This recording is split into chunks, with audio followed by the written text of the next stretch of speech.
من گشنمه. دارم مرغ درست میکنم عزیزم. مامان زود باش دارم میمیرم از گشنگی. بیا بخور. ماما این چیه دیگه؟ این که تخم مرغه. اگه بهش فرصت میدادی میتونست مرغ بشه. بخور اینقدر حرف نزن.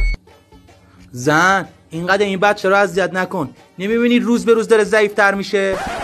آره تفلکی. تو چرا اینجوری؟ چی کار داری میکنی؟ ببین عشقم من الان بین یه دوراهیم. دوراهی چی؟ ببین عزیزم الان زندگی من بین دوتا شرگیر کرده.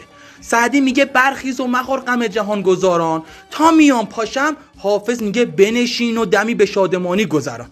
فعلا نیمخیز موندم تا تکلیفم تو بیت بعدی مشخص بشه. تکلیفت خودم الان برات مشخص میکنم. چجوری؟ اینجوری.